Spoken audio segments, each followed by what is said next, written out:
If you want big, strong quads, then you have to be doing these 5 exercises. Now, we're gonna start with the not so obvious exercises and finish with the best of the best. If you do end up finding something useful from this video, please consider liking and subscribing to my channel.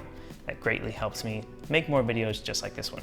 Our first exercise, the split squat. Split squat is a great quad dominant exercise that can be performed with a barbell, dumbbells, kettlebells, and something to rest a foot on.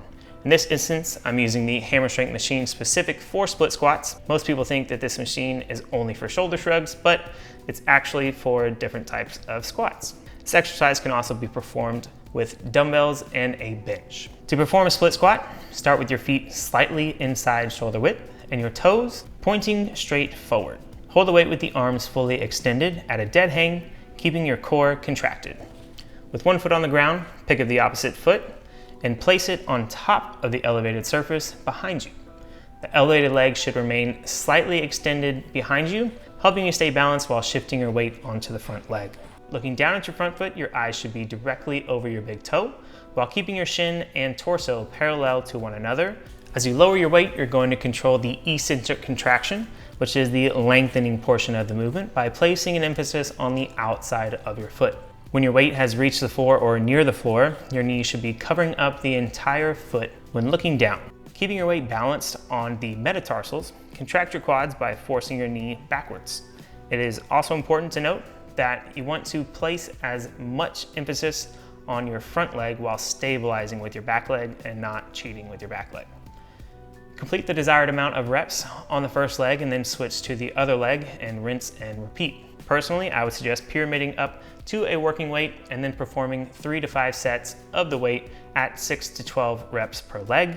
This exercise is a great way to disadvantage your lateralis, intermedius, and femoris, making them the main muscles in this movement. The second exercise on our list is the hack squat. Hack squat is a great way to stabilize the upper body while keeping the path of each squat consistent. The hack squat I'm using here is the Arsenal Strength hack squat that has an adjustable base plate. This plate allows the heels to be elevated, which allows more range of motion. If your gym does not have a hack squat, the closest comparable exercise would be a Smith machine front squat, but for the purposes of this video, find a gym with a hack squat. To properly perform a hack squat, the hips must be at the correct angle in order to disadvantage the quads as much as possible. For this to happen, your spine and hips need to be pressed against the back of the pad at all times. Heels should be at shoulder width and with a 15-degree flare to allow for optimal range of motion. I highly suggest performing a couple of reps without any weight to assure foot placement is optimal for the proper form. Once your feet are set, go ahead and unrack the weight and double check your feet haven't moved. Because we're placing a substantial load on our entire body, it's important to use a proper breathing technique. Filling up your diaphragm with air is going to help stabilize your midsection, beginning the negative portion of the movement. On the way down, keep the weight on the outsides of your feet. This will help the knees to stay in the correct plane of motion. When you get to the bottom of the rep and you're ready to begin the positive portion of the rep, force your knees out while resisting your hips from coming off of the pad. When you get 3/4 of the way up, go ahead and start letting out that exhale, continuing to keep the core tight, and this will naturally cause you to pause at the top of the rep while you inhale for beginning the next rep. Continue to pyramid up to a working weight and then perform 3 to 5 sets at 6 to 12 reps. Hack squats can be intimidating, but I personally have seen significant improvement in my medialis heads, and they might help you do the same. The third exercise on our list is the leg extension. The leg extension is one of the best ways to isolate the quadriceps hands down. And if hypertrophy is what you're after, then this exercise is a great way to connect with each quad muscle. Although we're isolating the quads, it's still important that we stabilize our entire body. We can do this by elongating our spine with the big chest, grabbing the side handles and pulling our hips down into the seat, and lastly, stabilizing our core with a nice big breath. Start with a light weight and progressively load a weight that you can perform 15 reps with. Now, the awesome thing about the leg extension is its versatility. Depending on the location of your knees to your toes, you can emphasize different heads of the quadriceps.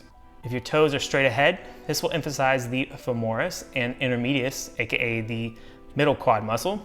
Now, as you're performing this exercise, you're attempting to contract each quad muscle as much as possible, pushing as much blood into that head as you can. It's also important to keep your feet dorsiflexed by contracting your tibialis, which is the muscle on top of your shin. The next variation we're going to target is the medialis by pointing our toes slightly toward each other. You are still going to feel this throughout your whole entire quad. However, with your toes pointed toward each other, this is going to internally rotate your knees, which is going to place more emphasis on the medialis head, which is the closest muscle to recruit to lift the load. And lastly, you're going to externally rotate your knees by pointing your toes outward. In my opinion, this is the most challenging variation and most intense, which is why I like to finish with this.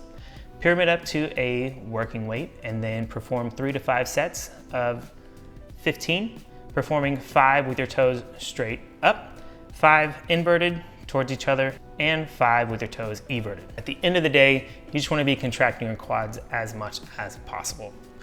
Leg extensions are a great way to teach your quads proper contraction so that they are recruited when performing other complex movements.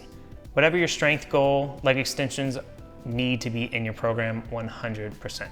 Exercise number 4 is the single leg press. This is a great way to isolaterally target your lateralis and femoris head. This gym has a specific leg press for a single leg. However, this movement can also be done on a regular leg press. To start this exercise, sit down on the leg press, making sure your hips are pressed down into the pad.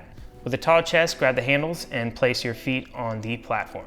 Your heels should be at or a little wider than shoulder width apart with a 15 to 30 degree flare, depending on your flexibility. Choose a leg to start with and push that leg up slightly to unrack the weight. The objective of this movement is to bring your knees to your shoulder and then press back up in the same path.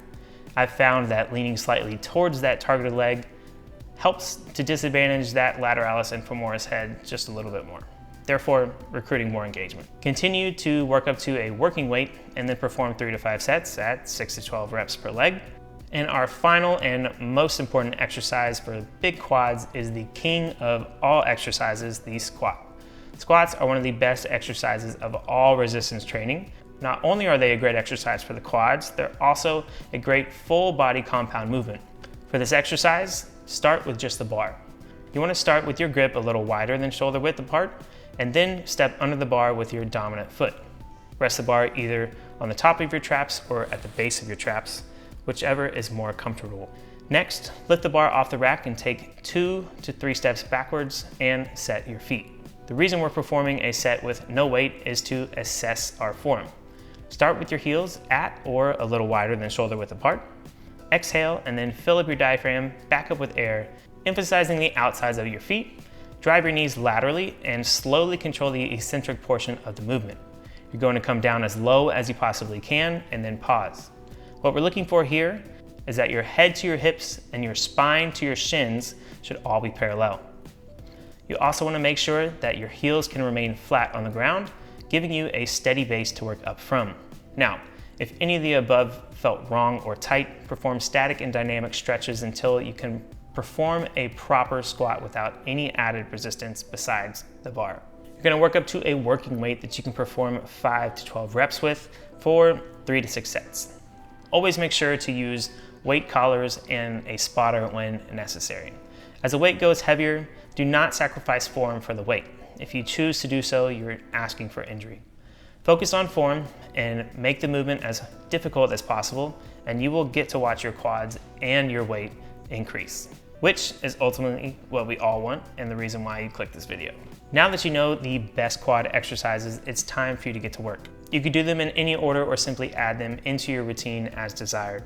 The important thing is that you are challenging yourself every time so that way your body continues to grow stronger and bigger. And let me know how it goes in the comment section below. If you need any further assistance or explanation or have any other fitness related questions, drop them in the comments below and I'll do my best to reply or possibly even make a video about it. If you do end up finding something useful from this video, please consider liking and subscribing to my channel. That greatly helps me make more videos just like this one.